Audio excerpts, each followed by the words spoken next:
Hi everyone, we're Flook. We're going to talk about Ancora, the album we made last year. I'm Sarah. I'm Ed. Sancho.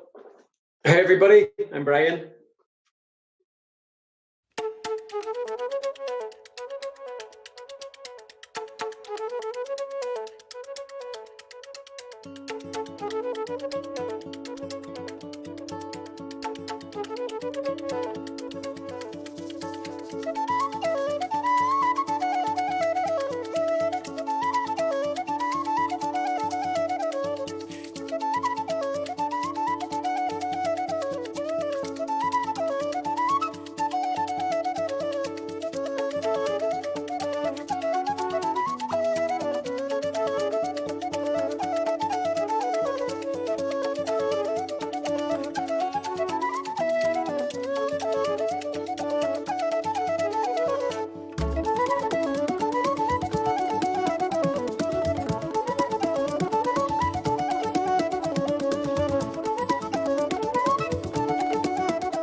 We're very quiet, aren't we?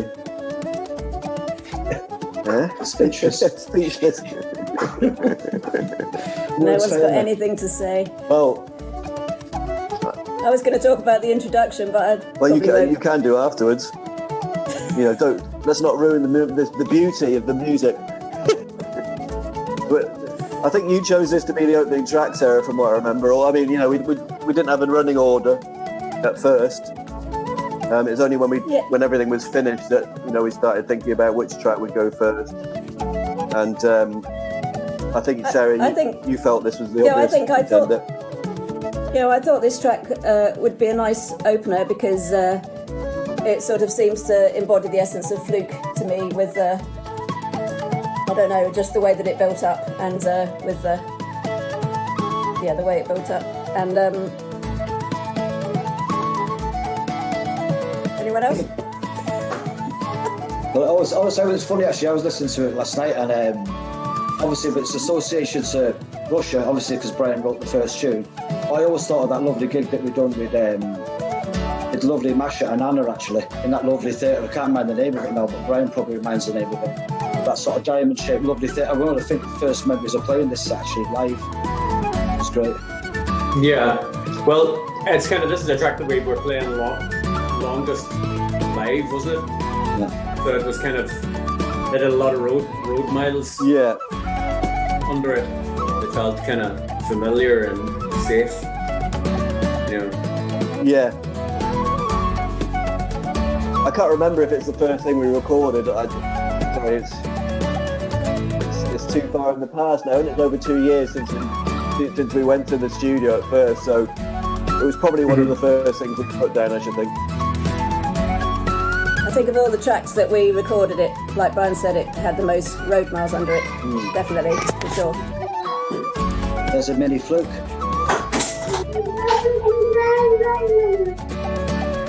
I really like this set, but I'll tell you what was annoying though.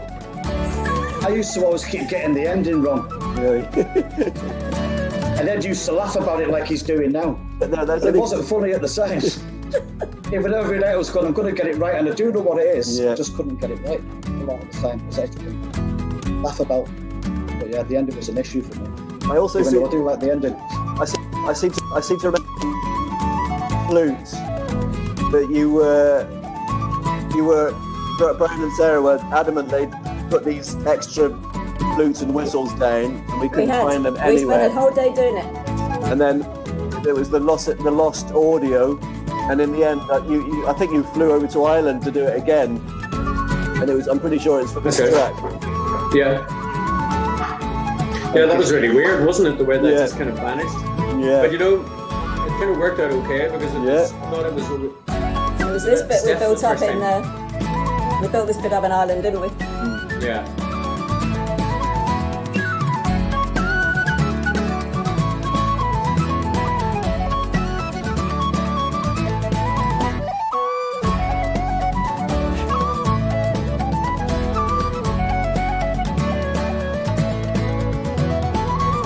And so the other people on it, there's two guests on the track. There's Trevor on the bass on the second tune, Trevor Hutchinson, And there's Amadou Diagne, a guy from Senegal who lives here in Bath. And I remember when Amadou, when he came to the studio to do his session, I'd sent him the tracks, what we'd done. I think I'd sent him 5 tracks, and so he arrived, and I said, so did you, the typical, did you manage to get a listen to the tracks? Oh no, sorry, I couldn't work out how to do it. It doesn't matter, it'll be fine. So I quite like the fact that he showed up. He'd never listened to any of it, and so I quickly played him the 5 tracks, not from start to finish, and he goes, okay, I want to do that one first, and it was real for Ubik. And so what you hear is pretty much what he heard. He'd never listened to it before, and he just put stuff down. I mean, obviously, when there's sort of more arranged bits, stops and starts, I'd stop it and get him to try and do it. But there's definitely a freshness to his playing anyway, because he'd never heard it before. But I like that sort of thing. What do you think, John Joe, as our percussionist, to the extra percussion that went on? I've got no objection to this at all. I was the more the merrier. The bigger the drum section, the merrier. I'd have 20. I could think of 20 drummers I'd have brought on our album, but they just wouldn't answer me phone calls.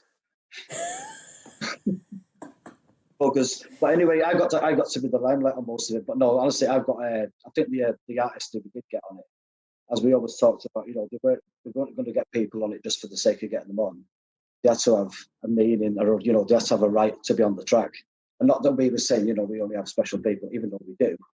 But there was always, like, Brian had some great ideas about hammer dulcimer player and hurdy-gurdy and instruments that you wouldn't typically see on a traddy, folky kind of record in some respects, even though we're kind of more modern in that take of things. But anyway, still, you wouldn't see them many instruments. I mean, I've got a lot of traddy albums and you wouldn't see them instruments on any of them, which is great and I like that. It's nice to have a twist, but always in there with Flook in mind, which is great. And I suppose another thing we could mention is that we never really worked with most of the album is our live takes, us 4 together, and then things were added on afterwards. But generally, the essence of the track was a live thing with the 4 of us. Not entirely. I mean, I think there's a couple of tracks that were done to a click for whatever reason, but generally, I'd say 80%, something like that, a bit 85 maybe. So with any luck, even though you're adding stuff afterwards and it's not really that natural, they're not in the room with you. I feel that if they're working to something that was done as a live thing, that hopefully they're responding to that, and it's not going to sound jilted or false. I don't know. Yeah, sure. Yeah, no, definitely.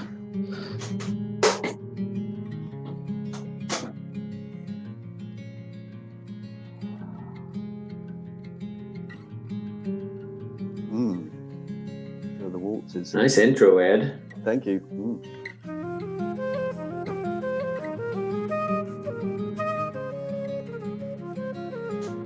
Yeah, so this was one of the tracks probably we'd played the least, wasn't it? I would say before we recorded it. Which probably we had a lot of Sorry, carry on. I was going to say, we had a lot of discussion when we got to the second tune, didn't we? We didn't know if the A part came first or the B part came first, and then there was a C part. And for a long time we called it the A part, B part tune. And, I remember a drunken night out in Bath, actually, with John Joe, discussing the A parts and the B parts. And well, I think that's probably because we met up in Bath in the January before the April where we went to Arc Studios to record.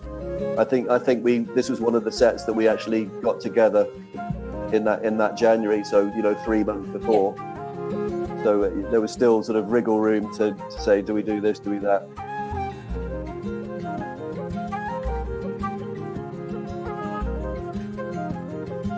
I think about this set for me was kind of finding a happy medium between, because we hadn't played it very much live. In my mind, especially the second one, I always imagined that it would be really rocking. That it would be that given like even a week of gigs, the tempo would be 10 BPMs quicker, and it was really laboured. And then so it's like thinking, it doesn't feel familiar enough to lean into it yet.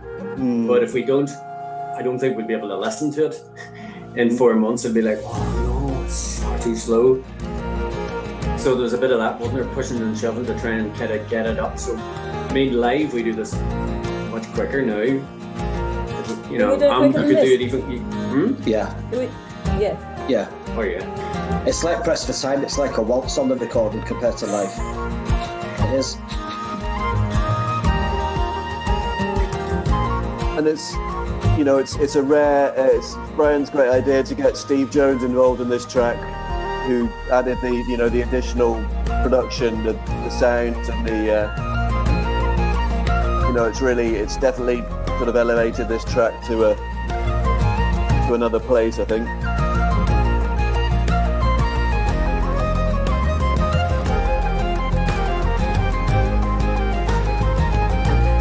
It is our first foray into sort of electronica, really. We even have it in our gig as well, don't we? We get a little bit from the album that we fly into the gig. We do, yeah, but we're not playing to it's just a sort of a cosmic wave, he called it, that we use, sort of whooshy sound. Keep Tom on his toes. Cosmic. I know that he had to, beat map it and everything at every bar, because we didn't do it to a click. He had to get all his programming to work with it. So, but he did it great,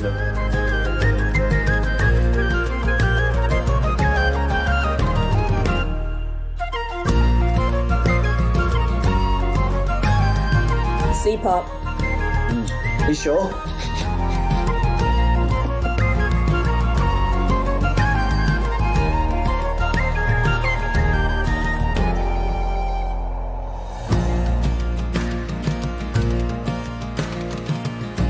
I always like these. Yeah. That's Brian's nice idea with the rim shots on the side as well. It's nice. And then he puts in this extra one here, which is great, I think.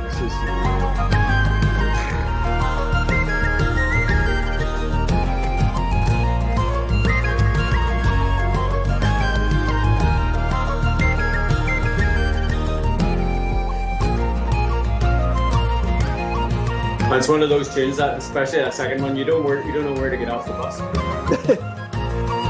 you know what? I'd love to see people doing Breton dancing to this, because I feel like it could it would work at a Festnos. You can imagine them. Yeah.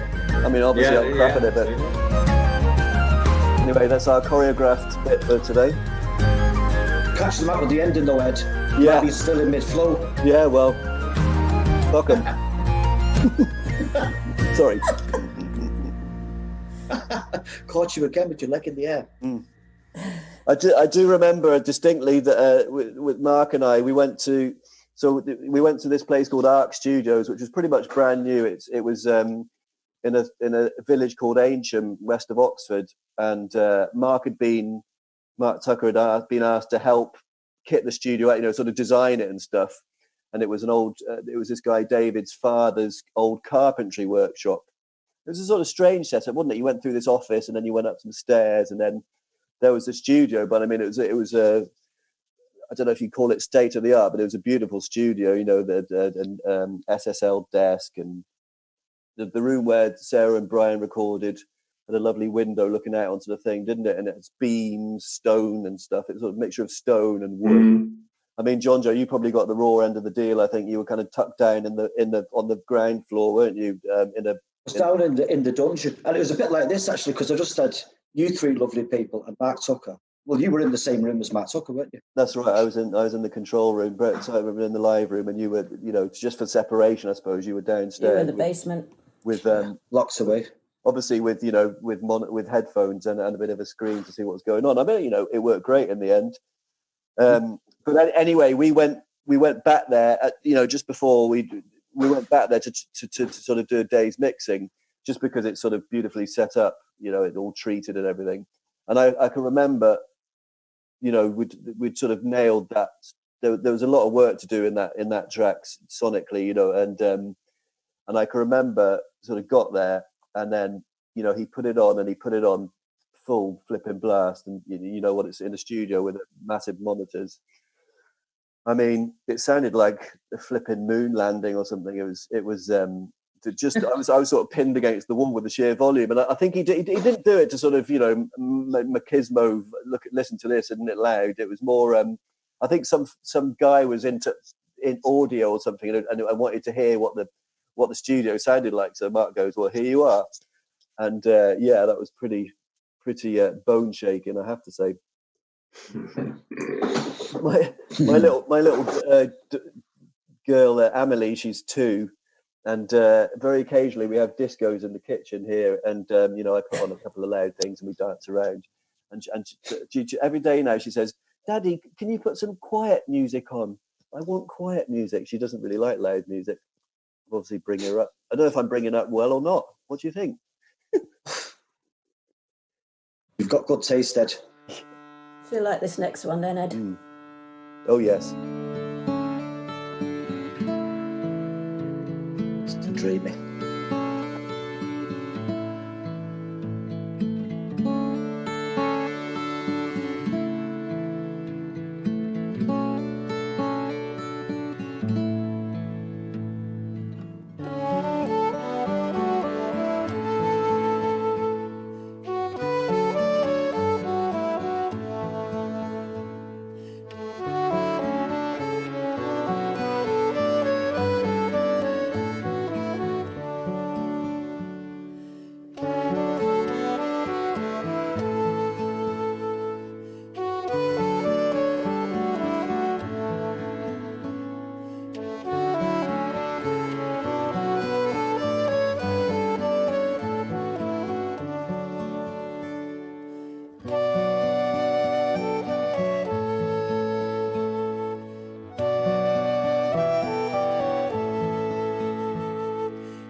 Be more opposite than the previous track. It's just that's right. Well, I mean, it was live. You know, Phil Cunningham dropped by, and we stuck him down in the basement, not in the, you know, in John Joe's room, but with the accordion, and he played it. You know, he learnt your tune pretty quickly, didn't he, Sarah? And played it beautifully with you, yeah. I think.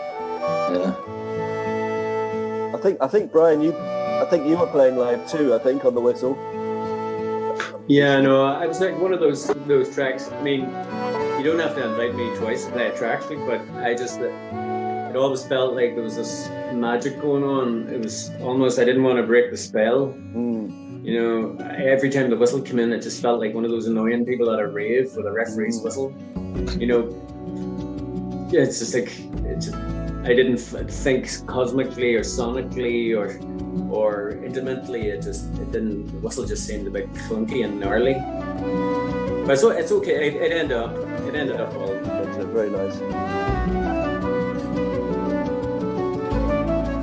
I think this is one of my favorite moments on this album. Yeah, I love this tune here, or the kind of transition, and then, you know, the whole set. But having those two voices, the hammered Dulcimer and Melvin on that, just magic. Yeah.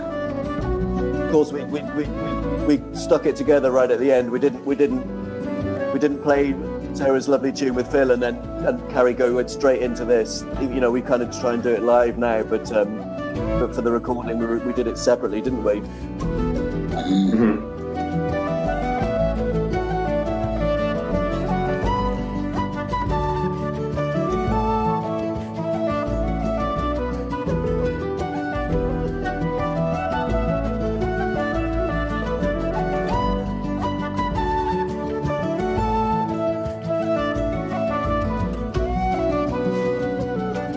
It's funny, you know, whenever you get so used to hearing a voice or, you know, hear a colour and arrangement of a tune, for me live, this is the most difficult tune to play. Yeah. You know, the first tune is easy because it's just the three of us. Yeah. Well, you know, the first tune is the one I don't like playing live. Yeah. But it's the second tune. It's like, yeah, I'm always waiting for that, you know, that certain magic. Melvin moment. I can remember, John Joe, as well. You went to do a day in Sligo to do some drum overdubs, and I can remember you weren't very happy with this one, and you did it again. And then because this was done live, you know, when we got your additional drum, because it was done after the time, it just didn't sit as well. And Mark and I just tried to say, listen, we think it's great, you know, because you played it there with us, and you know, I think it's lovely. Yeah. It's a very delicate moment, isn't it? Because you're playing with you're playing with your makeup brush, I think. Yeah, very soft.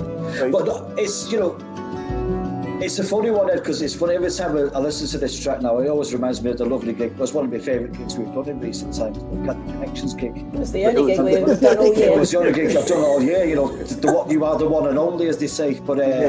But you know what fun it was to have Patsy and young Murphy, young Niall and Melvin. You know, for me, it was a special treat. You know, and what a lovely guy, and having fish and chips with him before that, how classic. But it was a real pleasure to play it with him live, and I'll always remember that. It was a really beautiful moment. So as it was with all, that was a real nice moment in Glasgow with him.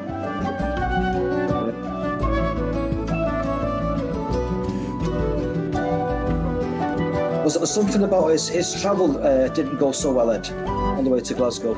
Yeah, he missed his flight, yeah. but you know, luckily he was coming. The funny thing was, you know, like, do you remember? Carry on, sorry. Melvin played on my album before that. Yeah. And I remember sitting in Leon's studio, you know, when he was playing the jig set. Yeah. And he was just playing these Irish jigs, just like, you know, he's straight out of Connemara. Yeah. Getting all the pushes and the fills and the feel and everything, like. And then I was kind of floored in Glasgow when he says, "Yeah, somebody in my family was Scottish." I went up to try and find, was it his grand or his mum's? Something like that, yeah. It's just like mad little DNA line that could have Celtic blood. It kind of made sense. The way he plays jigs. No, I'm thinking that what we did was once we'd done our version of it in April 2018, it's one of the first guests to whom we sent the tracks was Simon on the hammer dulcimer, and he did his 2 tracks with that big one, and the Tree Climber set the other. So we would have had hammer dulcimer on that reasonably quickly. So then when I met Melvin in Bath to record his bit, he did have the hammer dulcimer on it at that stage, so he's definitely responding to what Simon played. It's it is. I mean, and there was that moment, very very special moment in Mark's studio when I think when I went down. Mark lives in Devon, you know, in rural Devon, and I had gone down. I used to go down, you know, every week or every couple of weeks. Essentially, when people's bits started to come in and we had a day's work to do, I'd go down and then I say, "What have we got today?" Then I said, "Well, I've got some hammer dulcimer and some steel drums for you today, Mark." And we'd load it in, and you know, generally it was great. There was hardly any bits where we went, "Oh God, that's not working." But there was when we soloed the dulcimer and the steel pans, so it was just those 2 playing. I mean, it's just staggering. Like I think should have just removed the track and just left it with them. Well, no, I think when we do a remix album, that will definitely be one of the things that gets featured. Is just those 2 things together, because it's I'm not saying that we ruin it at all, but it was a lovely, and the fact that Simon was in Nashville or whatever, and he did his bit, and then Melvin was in the West Country. Even Grader, I think. Fantastic.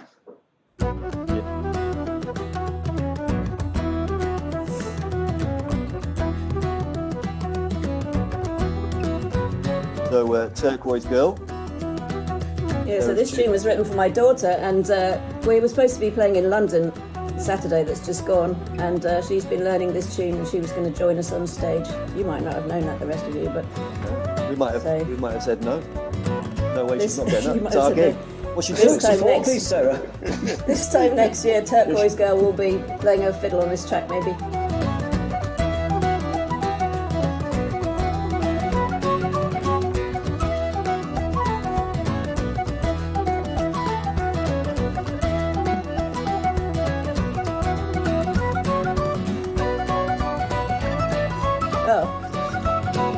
That little bit of accordion, I had to write that at the last minute, just especially so I would even get an accordion credit on the CD, because it's going to make all the difference to whether you can retire in style or not, isn't it? Yeah. But anyway, I'm quite pleased with that little bit whenever I hear it, because I did literally go all the way to Bath to record that one little tiny line. You also recorded a little bit of flute on the waltzes, that's track 2, and Brian had sung it into his phone in a toilet in Russia and sent it to you that day or something. Yeah, that's right. Yeah. Oh, okay. Was there piano on that first tune as well? It was, yeah. Me going bum bum bum. I always thought it was a bit like a little bit like The Cure, whatever that song is, something about cats or something. But I did that here on the piano here, and late at night when everyone had gone to bed.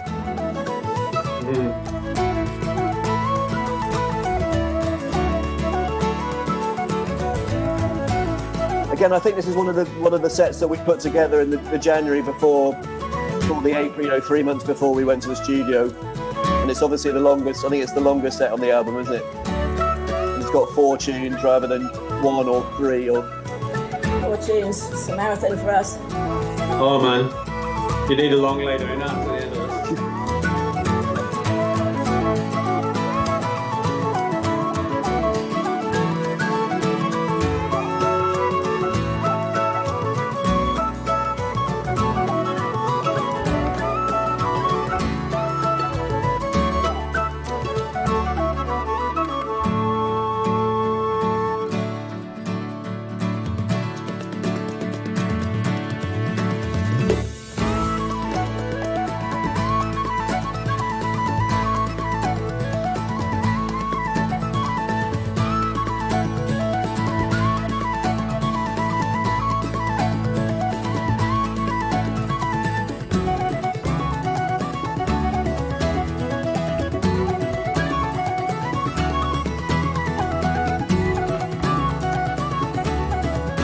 We got Niall to play on the fiddle, because this is one of we've been doing this tune a few times with the little project with John McSherry and Niall.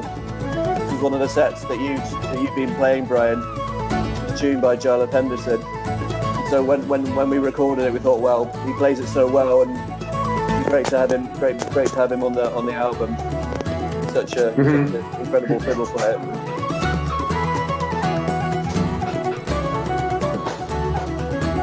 I mean, there's a lot going on in this track.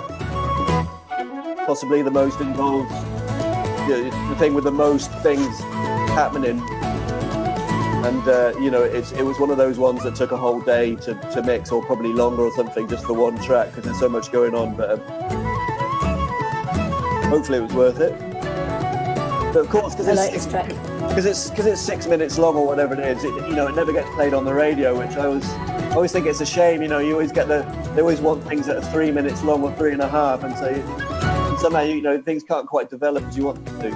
But that's what I like about the track, the way it develops, goes through so many different moods, and then we arrive at this one at the end, Zoe's tune, which we wanted to get Zach Hero saying on, didn't we? But unfortunately that didn't happen. But yeah, you didn't answer me phone calls. He didn't answer his phone. Yeah. Well, he was eating an Indian at the time, bless him. Doesn't need him anyway.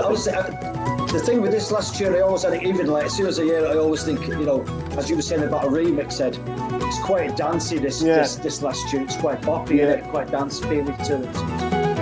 It's Hacienda, Manchester. It's got that dancey feel to it. It's a happy buzz, happy tune.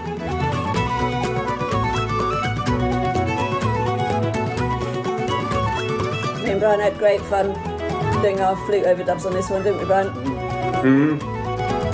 I like where Niall goes up here. When he goes up here, it's fantastic.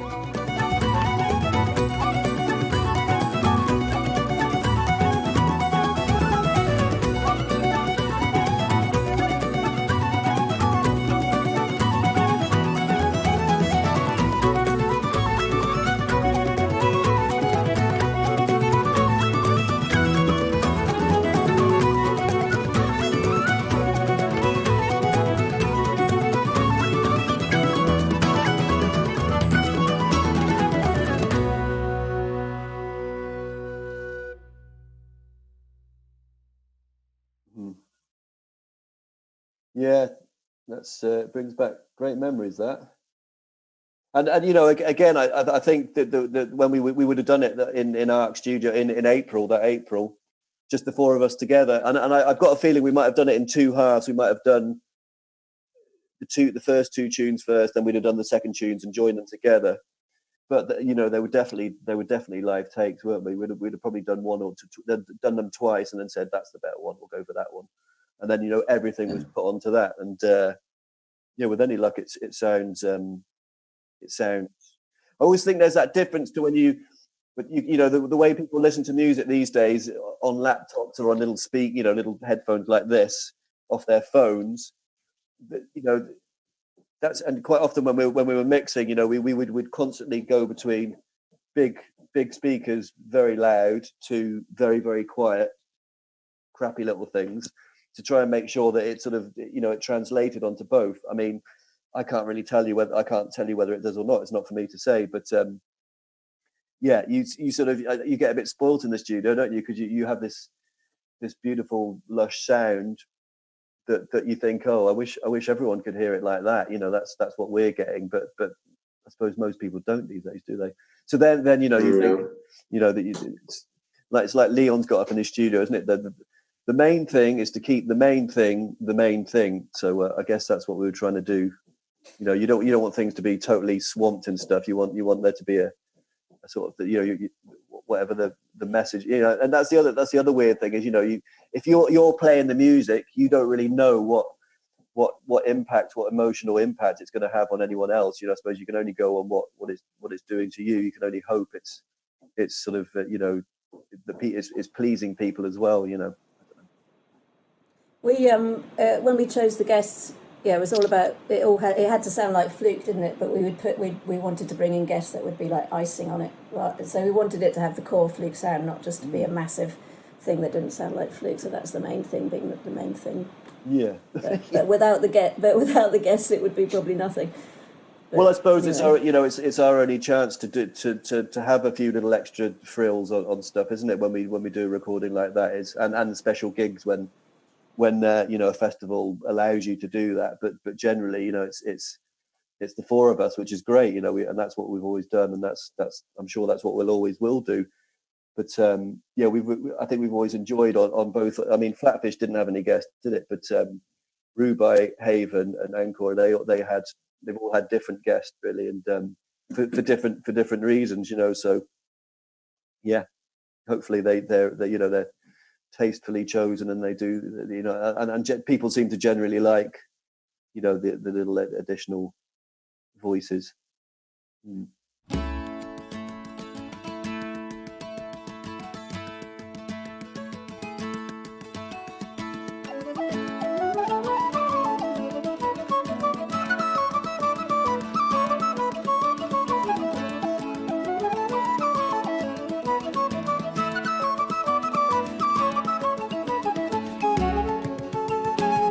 This is the exception to the rest of the album. This was done in the October, wasn't it? This was the sort of the newest track that we didn't quite have enough, and I think we tried your tune Sarah, your jig here, the bunting fund, and we tried it with a couple of other things, and it didn't work in the April, and then we had it in a set of 4 jigs, I think, and when we were listening back to the stuff we'd done in the April, it's just like the set of jigs didn't work, did it? So we salvaged this jig, the bunting fund, and then Brian came up with a great reel to go on the end of it. It's like the sublime to the ridiculous, or the ridiculous to the sublime. So this is very Asturian sounding, and I don't know why, because it wasn't written with that in mind. Well, it's got that real flavour to it, though. Yeah. Absolutely. Spanish flavour. Hence the guest. Yeah, the old panderetta.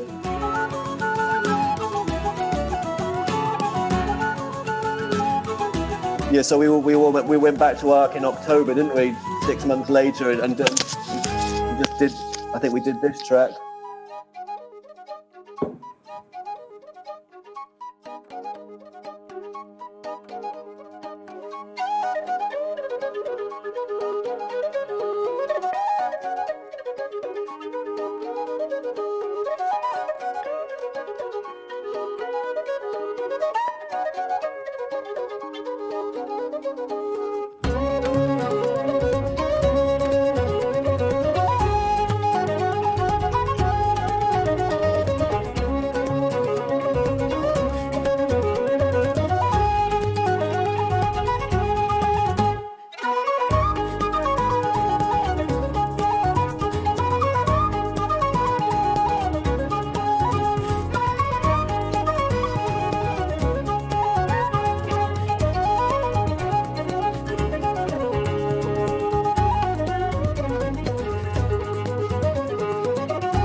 I always love that little slide run there that Phil Henry did, the Indian sounding.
I seem to remember that might have got sped up, that one, because I think because we've been playing it so little because it was the newest thing, and then when we got I don't know if we played it. Had we been to Japan or did we go to Japan just after? It was around about that time we went to Japan, wasn't it? And that's why it's called Ocean Child, because Yoko, our dear friend out there, it was a reference to her.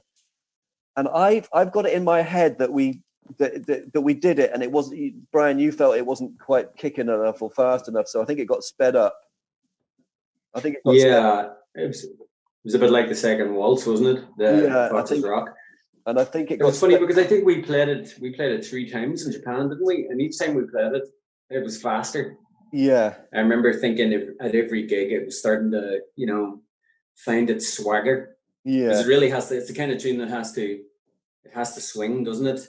Yeah. But it's also got that attitude about it. And then, sometimes I always think that there's that wee moment of caution when a live band go into a studio when they think maybe it's that the brain just getting in the way, thinking put the skids on here, guys, we can't play it too fast.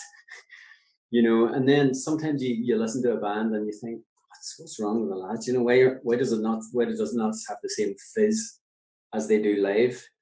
It just seems to be people, you know. Whereas I was thinking that really, you know, we have to capture the fizz of that. And where it was sitting before that, I was thinking that it wasn't really, you know, there wasn't anything too risky about it. It sounded quite safe. And then, yeah, you're right, we sped it up, and it started to make sense. Yeah, I don't think it was a huge, you know, it might have been 2 BPM faster. I mean, again, I don't think we did it to a click, because it never really works when we do stuff to a click, does it? Unless we sort of do it individually, and then which we don't really like doing. But never has ever worked, has it? Hardly. I can't remember any track. No, but you know, I think because it's quite a sort of you know, I always think it's quite a sort of disco number. That one, it's got that sort of backbeat thing, and whatever. I don't. Maybe John, you didn't know that your drum part got speeded up. You know, I it's nice to know you've been very honest on camera. I'll give you that.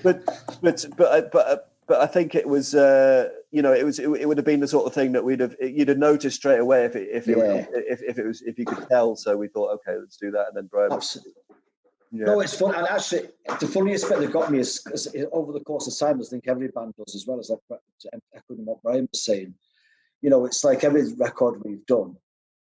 Like, and for me and you, and I'm sure, and Sarah and Brian are the same way. You go, if we could go back and record it now. Like that lovely bit that you come up with for the bridge, you know, playing the halftime where it breaks to me and you on the live thing is much different to what's on the record. Yeah. And I actually prefer what we do live, but that's, as Sarah said, that's the here and now. That was what happened the day. But it's funny how things develop over time. And like, I like the bridge that's on the record, but even though when we do it live now, and everything develops, doesn't it, over time, but it's interesting how I think they've all sort of moved, like I was saying, even from the old record of, if you listen to Press for Time, that is literally like a slow reel compared to the way we play it live. But it's like Brian says, you can't get that energy. It's hard to get it into a studio room. You know, as you said, I was downstairs looking at you 3 lovely people on a monitor, and it's, you know, I enjoy that thing of, as you know, unfortunately, we're not happening now of, as Sarah likes to, you know, if we're on a massive stage, to be really tight, close together, as we like to play like that. But anyway, it sounds like this, doesn't it? And for whatever reason, you know, that seems to be a you know, a dreadful term, a radio-friendly track. You know, well, also because on a few of the tracks, not on the long Turquoise Girls track, but on a few of the tracks, we did put that ident, whatever it's called, in the middle, isn't it? So you could cut off the jig tune at the front and have the fast tune. And we did that on a few tracks, which always makes the numbering of tracks very tricky, and means that it's different on the CD to the vinyl, because obviously we didn't do that, but we've done that. We always do that, and it always confuses everyone. But that track does get played on the radio, doesn't it? Yeah, without the jig at the beginning, because you know, fund. But that's what I mean. You never quite know what people are going to like. You know, it's you might think, oh, I prefer that one, but then it turns out that, you know, a radio producer says, well, I like that one. You know, and it's down to me. So yeah, I was driving somewhere, and I think it was when the Folk Awards thing was happening, and then Joe Wiley had to play a track off each album that got nominated for the best album, and that was the one that she played. You know, I just happened, I wasn't tuning in for anything. She was in the car, and she sounded less than flabbergasted, I have to say. It would have been nice if she said, you know, oh, that was amazing, I've never heard that before. But no, it's like, that was a track called Ocean Child by... Anyway. Moving on. All right. It was, you know, I watched. Oh yeah, but I better not talk over. What's happening now? Oh, it's the hurdy-gurdy. Martians are coming.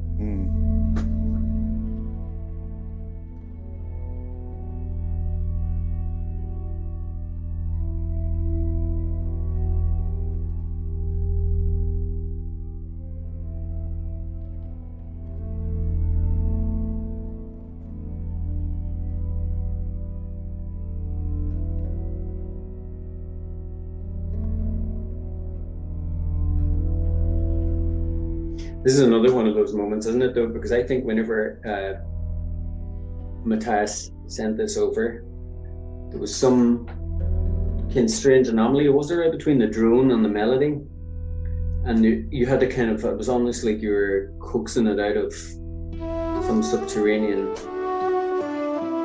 Yeah. Just sitting it in the right space, because it wasn't in the right space when it came, and then suddenly it was just like, wow. Yeah. He did it very quickly, didn't he? He just said, I had an hour this afternoon, and I've done this. If see whether you like it, because it's his. Obviously, this is his tune that we play. It's his tune, so he probably knew it quite well. Yeah, but I love that intro. I think it's extra worldly. I love when hurdy-gurdy comes back in. There,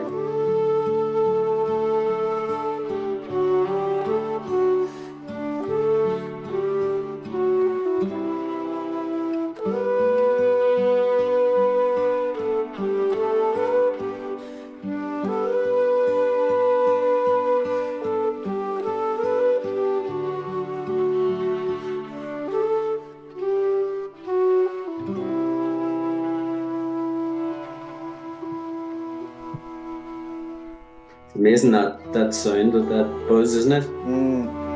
Like a massive paper and comb. Yeah.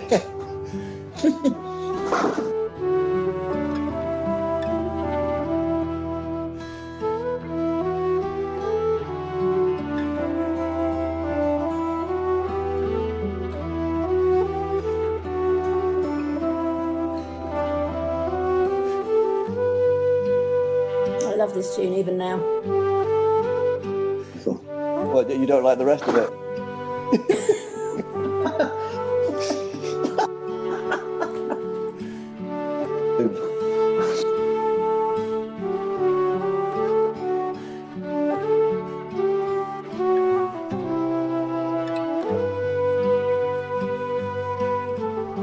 Remember when I met Matthias in that thing in Dublin, and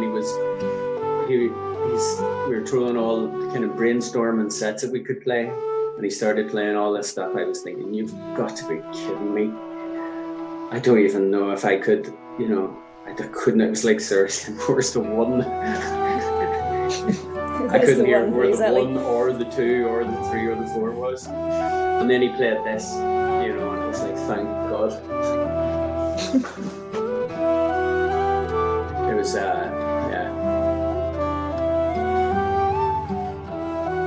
very effective tune.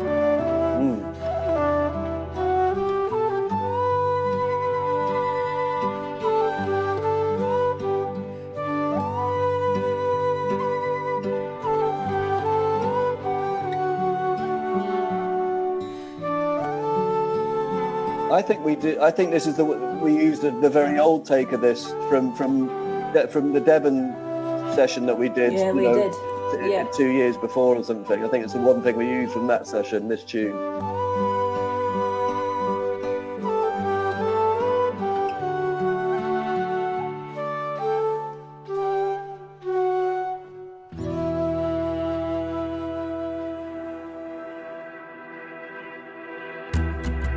That's my screwdriver guitar.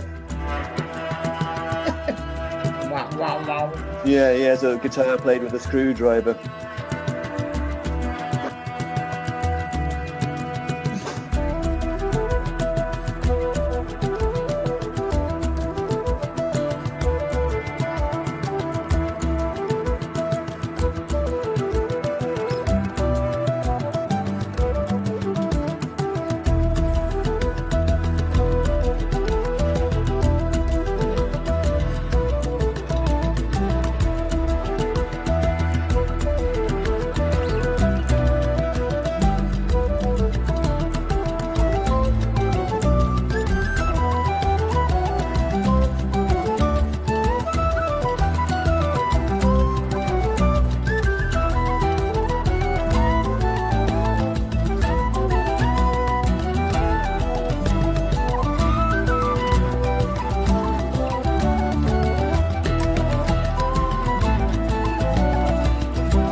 remember working this out, Ed, with you in the front room of your mum and dad's house, I think, if I remember that correctly. Could well have We done. all sat in the front room and we had this little glue in it moment. Yeah. And I remember Brian we were trying to find more hurdy-gurdy to put in at that point, but there was he'd kind of thrown it down, and there wasn't really loads to play with, so that it ended up being that. And again, Simon, Steve Jones, who did the additional production on it, he liked it like that. He says I don't feel like it needs anything else there. It's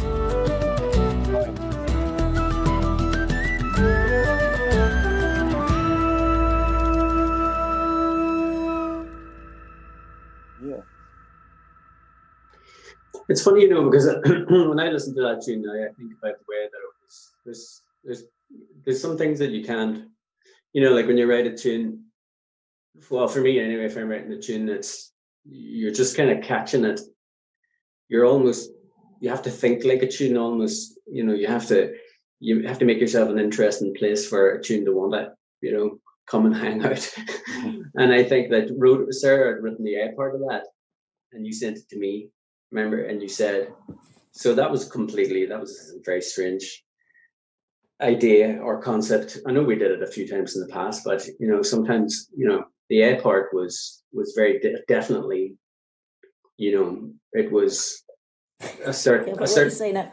No, it was. It inspired that set the vibe and the atmosphere for the rest of the tune. But trying to find a way out of the A part into the B part that would have made it not as if it was superimposed. It had the flow.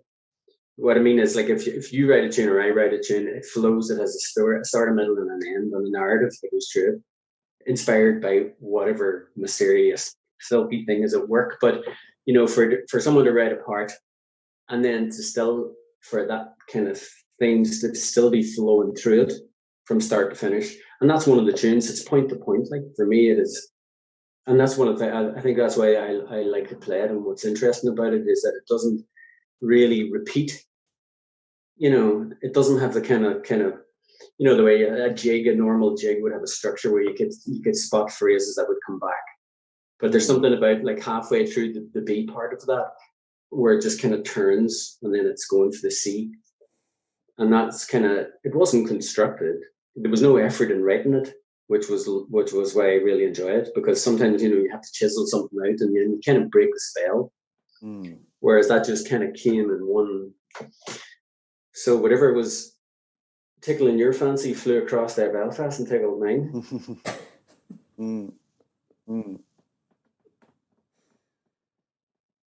Anyway. Jig for Simon. Really.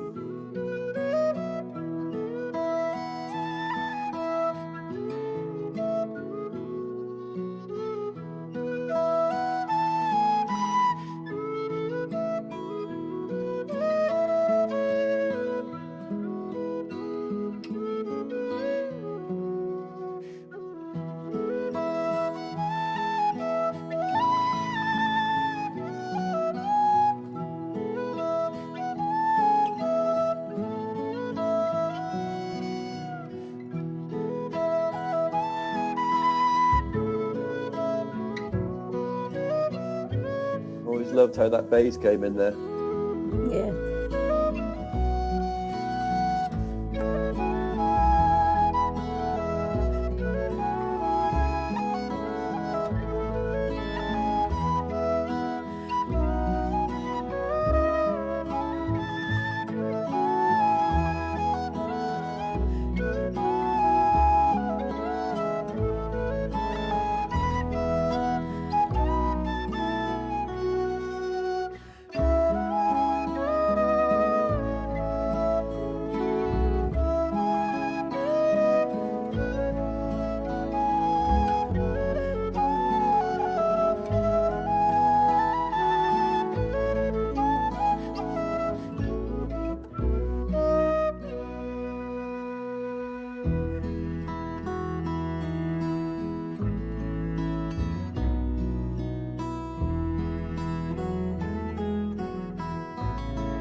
Patsy's beautiful cello.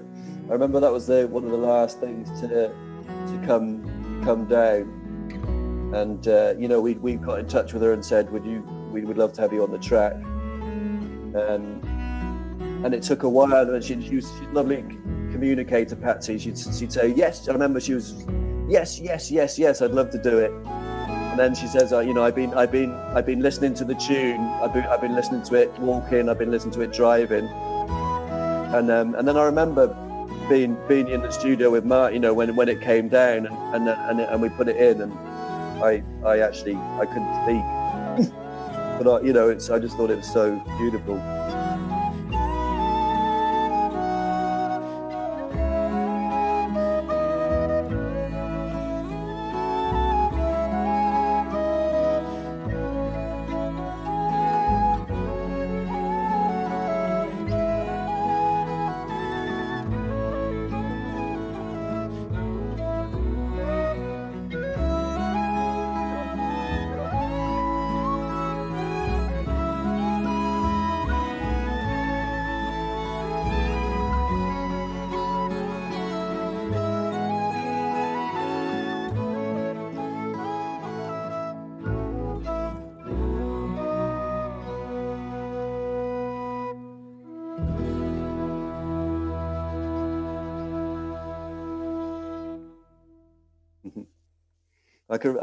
Funny, because that's one of the tunes that we've been playing for a while, wasn't it? It wasn't one of the latter. And I remember, I think it was the day that Phil came down, and Brian, we'd probably just done it or something, and then Brian, you were saying, "Oh, I'm not sure, you know, maybe we've been playing this tune too long. You know, I feel like we need some fresh." And you know, we all had to talk you into saying, "No, it's really nice. It's a lovely tune. You know, let's."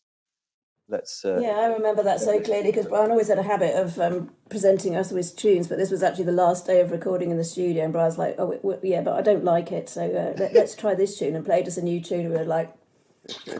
No, it wasn't that I didn't like it. It was the fact that I thought, you know, because it had a certain similar resonance about it, that Glass Polska or One Beautiful Day, and I thought, you know, it was just, maybe I thought it was, it could have been conceived as being a bit predictable, as here's another slow tune that's going to flow the same way. But then, of course, the other one that I suggested flowed exactly the same way. So a slow tune is a slow tune. Yeah, it tends to flow. You know, also Ellie, the Ellie for whom it's written, Ellie Goes West. I don't think she would have ever forgiven us if we hadn't recorded it. You know, not for selfish reasons. The cat's out of the bag now, Sarah. She's going to be watching this and thinking, "What's Finnegan? So you were just about to snip that one." Yeah. It was Ed that said that, not me. I know, but no, she won't mind, and I know why Brian did it. It wasn't for it was you know, it's his tune. He's just trying to be you know, to push the envelope and to do new things, which is laudable. You know, it's a great way to be, but you know, I just remember Phil saying, you know, you can't drop that one. It's really bonny. It's really bonny. So it's on.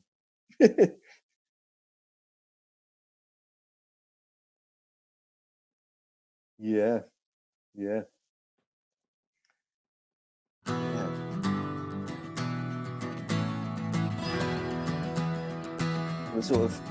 We're approaching the. We're in the latter part of the getting towards the end now, aren't we? For some reason, when we did the vinyl, this track isn't on the vinyl, because I don't know why we felt this one needed me, because it's a great track. But anyway, because it didn't make the cut, then I had to go. Mark was never massively happy with this one. It was more for. It's kind of for Sonics as well. We never felt like everything was hanging together like it should do, sort of thing. I mean, I think it's fine. I actually preferred the one we did 2 years when we did the session in Devon. Because we did I think we did 3 tracks.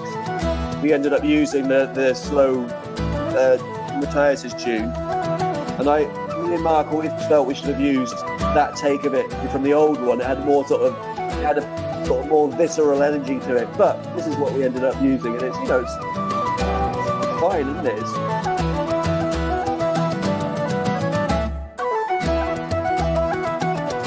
again, I think it's because it's one of the sets that we've been playing for a long time. You know, we've probably been playing it for 3 years before we recorded it. But you know, you can probably maybe get tired of it or want something different from it or something. But you know, it's a great set of 3 jigs, I reckon. But yeah, it's mad, that, isn't it? That you can do, you know, you can have a set, fine balance between it being too familiar and, you know, not familiar enough. You don't want it to be weary, road weary. You know, you want still for the ideas to kind of float up. Whereas if it's been played for too long, it's very hard to change the chords and the structure and then. Yeah, I mean, I suppose it is really a fairly straight ahead set of jigs, isn't it? It goes from first one to a kind of live set, the third one, and we don't mess with it. You know, there's no drop, there's no bridges, there's no weird bits. It's just 1, 2, 3, A, B. You know, but you know, some people like that, don't they? I'm not dissing it at all. I'm not, but it's. What I like about this though is the piano. Is my favorite part of this set. Oh, I bet, yeah. I think it's great. I think we should do it live. Yeah, Mark and I were sort of listening to it, and it's like it's fine, but it could just do something a bit more mysterious or a bit more ethereal or something. And so in fact he said, you know, why don't you stick some piano on it, some sort of Peter Gabriel-y piano? So I did. I didn't even know there was piano on it. There's not very much, but it's probably only 1 finger or something. I'm not doing any of that sort of stuff. Yeah, 1 finger. It's all the fills, so here. Yeah.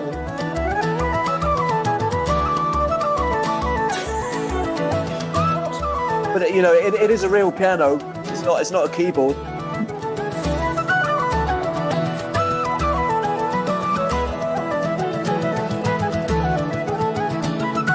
What did you think that was there, sorry?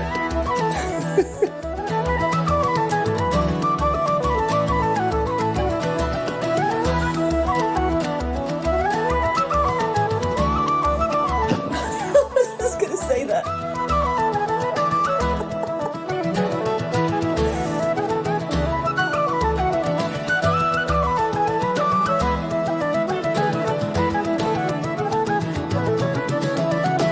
Like the 3-stop.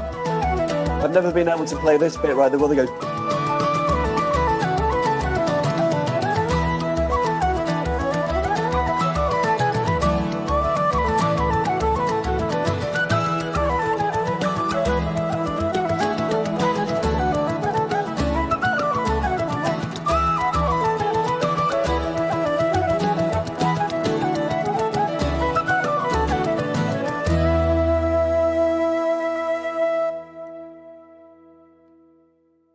Yeah, I remember we spent ages on the bottom end of your drum, John Joe. You know, we were trying to trigger this and that when he went off. Just I don't know what it was. It was, you know, Mark reckoned it was it was just one of those things that didn't quite come together as he wanted. You know, sort of sonically, I suppose. He felt like it needed to be fatter or something. But you know, that's it. It is what it is, and you know, it's not an abomination. Hopefully.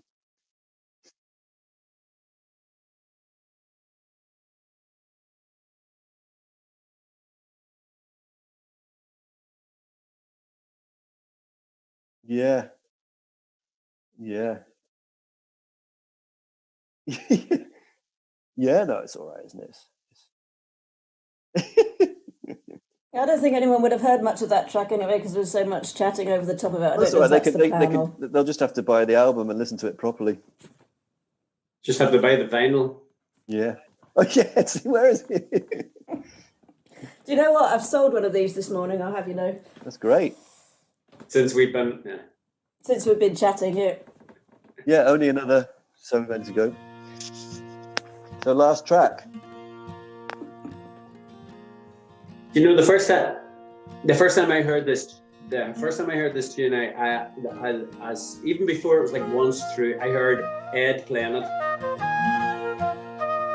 remember it was in Zoe and John did this series of gigs in the chapel in Carlingford. It was shortly after Seamus Heaney died, and she played that, and I was just thinking. In fact, John played it the first time round. Right. Her husband on the guitar, and I thought that is definitely a Flook tune. I love this tune, and this was another contender for being the first track on It the was, album wasn't it? Yeah. for quite a I while. always liked where you came in, John Jay. Yeah, the Sort drum of, part, sort yeah. of an unusual place to come in, but great, you know. Yeah. I mean, this one was Always done. reminds- This was done to a click. I remember because I think you can actually, if you listen carefully, you could kind of hear a bit of it at the beginning, but.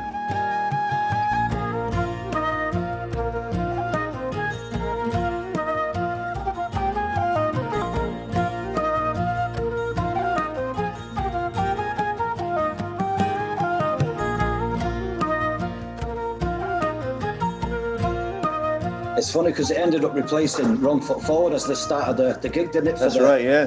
For the tour, and we had the pleasure of the lovely Tom standing here. But yeah, it became the opener of the gig, didn't it? Which was good. Yeah, it takes quite a set to just lads wrong foot forward, doesn't it? Yeah.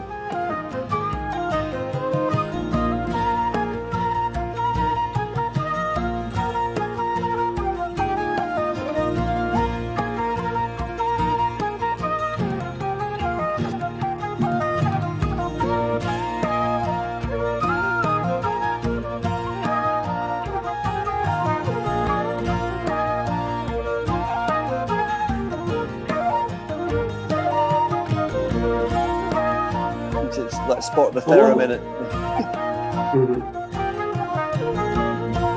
I think it's around. I think it comes in roughly around here.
A real workout, I should think, on the whistle. This, 'cause, Yeah. I mean, you know, obviously it doesn't sound like it, but you can just imagine trying to do. No, I remember at the time it was flying, wasn't it? Yeah. There were a couple of Sorry. And then of course we dropped the where it has the breakdown. That was dropped in 6 months later in October when we came back to do Ocean Shell, didn't we? We had to. But Brian, you really wanted to insert a sort of a weird bit or a change, and so we did it. You know, we'd have done this in April, and then we put the other bit in October, and had to try and get it to match. You know. I know, to line it up. Yeah. There's quite a lot of artistry in that bit, you know, because it was like getting it all kind of twisted and, you know, sonic, and then drying it out really quick at Yeah. the very end of it. Yeah. So it's like, you know, because I don't know really anything about working with space, but there was quite a lot of Yeah. space This at work in bit this. here.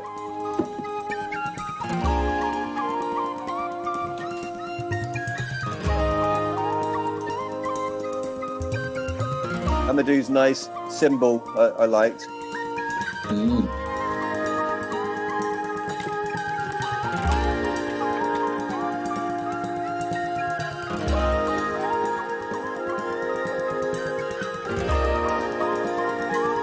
So it comes. Yeah. Yeah, really nice.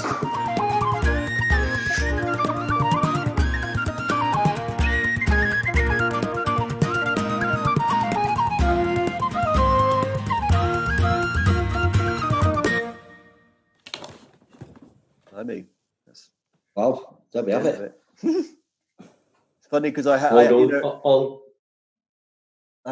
listened. Occasionally the girls put it on in the front room. You know, I don't tell them go put my CD on so I can have a. No, they do it of their own volition, sort of thing. But it never lasts all the way through. You know, till the puts 2 or 3 tracks on and then changes it for Frozen or something. I'm fed up of this one now, Daddy. I want Frozen. Great, okay. So I haven't listened to the whole thing, you know, from start to finish, probably since, you know, for a year, you know, since whenever we finished it, really. So very nice experience listening to it with you, you people I haven't seen since January. Yeah, nice to see you all too. That's great.